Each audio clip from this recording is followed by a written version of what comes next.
Avec un visage souriant, l'homme double les capacités qu'il possède.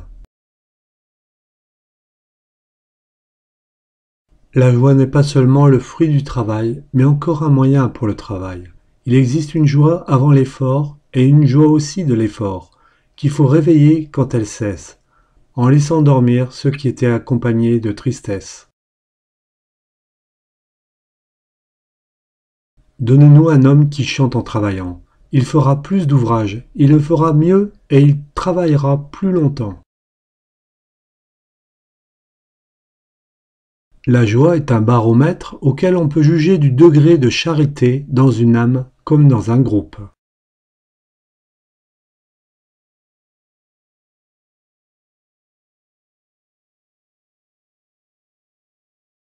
La joie s'acquiert, elle est une attitude de courage. Être joyeux n'est pas une facilité, c'est une volonté. C'est la joie qu'il me faut cultiver, sous la forme de l'optimisme, et celle, plus humble, de la bonne humeur. Es-tu triste? Cherche autour de toi un service à rendre, une peine à consoler, une misère à soulager, et tu retrouveras la joie. Nous sommes de plus en plus fatigués, mais nous apprenons qu'on peut être joyeusement fatigué, et que la joie peut dominer la fatigue. Loin de vous laisser abattre par les vicissitudes de l'existence, ingéniez-vous à déceler en toute chose la plus petite parcelle de joie qui suffit à vous dilater l'âme. Soyez toujours réceptif à la bonté, à la beauté, à ces innombrables splendeurs dont le Créateur a parsemé l'univers.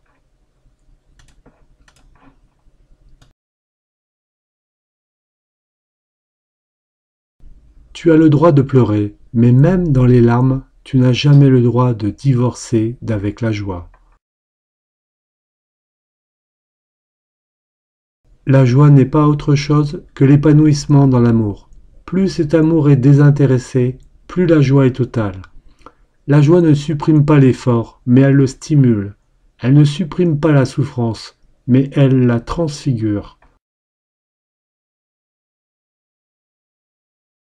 Un jour tu diras comme moi, Seigneur, je crois, alors toutes tes peines seront oubliées. Tu auras trouvé la joie que Dieu seul peut donner, et, au-delà de la joie, une paix inexprimable. Mon Dieu, faites-moi la grâce de conserver sans cesse la joie à votre service, malgré les fatigues et les contrariétés.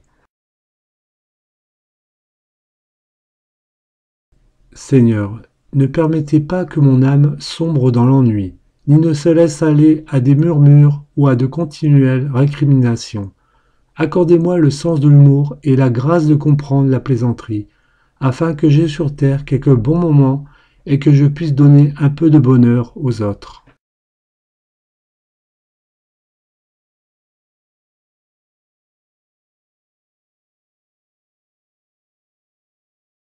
Garde la joie, elle seule attire. Comme les abeilles vont aux fleurs, les âmes vont à la joie. Un visage joyeux, c'est un soleil radieux. Il éclaire et réchauffe tous ceux qu'il rencontre. On ne donne jamais tant que lorsqu'on a l'âme joyeuse. Soyons des porteurs de sourires et par là des semeurs de joie. Le monde de demain appartient à ceux qui annoncent la joie. Ta misère, elle regarde le Seigneur. Les autres, ils attendent ta joie. Rien de plus beau dans l'existence que de pouvoir allumer dans une âme le rayon de la joie. Beaucoup d'âmes n'ont pas sur le plan apostolique le rayonnement qu'elles devraient normalement avoir, parce qu'elles ont négligé la culture de la joie intérieure, stable et profonde, dont la bonne humeur n'est que l'aspect extérieur. Que ton regard soit un regard de joie, que ton sourire soit un sourire de joie, que ta parole soit une parole de joie, que ton geste soit un geste de joie. Inonde ceux qui t'entourent de joie. On en manque tellement dans le monde. Il faut être Alléluia de la tête aux pieds.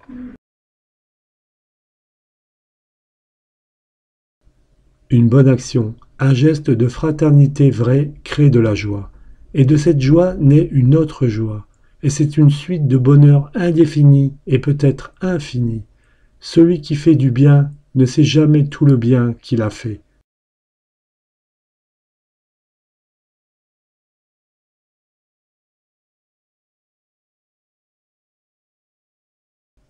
La dimension indispensable et caractéristique de la vie chrétienne est la joie. Quelquefois, il me semble que cette dimension de la joie nous a comme abandonnés. Il faut peut-être un miracle pour rendre à notre foi et à nos préoccupations une nouvelle flamme faite d'esprit de joie. Mais je crois au miracle.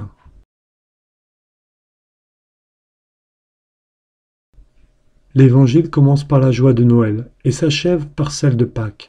Les discours de Jésus débutent par les béatitudes et se terminent par la promesse de la joie, que nul ne peut ravir. Plus de 50 fois, saint Paul, dans ses lettres, répète à ses chrétiens « Réjouissez-vous, gardez la joie, répandez la joie ». La religion chrétienne est une religion de joie.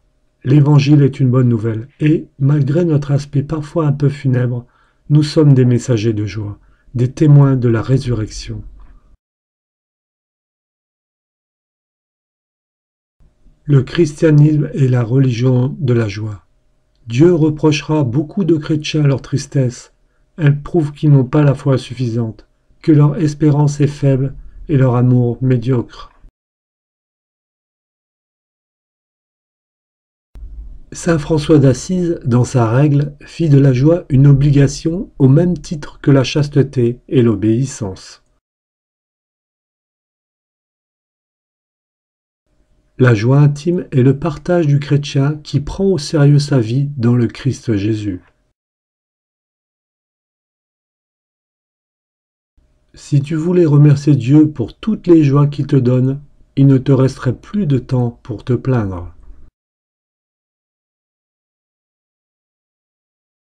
Fais-nous vivre notre vie non comme un jeu d'échecs où tout est calculé, non comme un match où tout est difficile, non comme un théorème qui nous casse la tête, mais comme une fête sans fin où ta rencontre nous renouvelle, comme un bal, comme une danse entre les bras de ta grâce, dans la musique universelle de l'amour.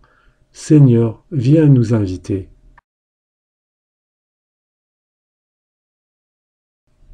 La joie chrétienne naît non pas de la croix comme on le dit trop facilement, car la croix reste toujours douloureuse, mais de l'acceptation confiante de cette croix. L'âme est sauvée non lorsqu'elle renonce à la joie, mais quand elle met sa joie dans le Seigneur. Sa vocation est la joie. À l'âge de 24 ans, j'ai découvert Dieu. Depuis, je n'ai cessé de trouver une joie toujours neuve, une force et un bonheur sans cesse renaissants dans cette grande certitude, Dieu existe.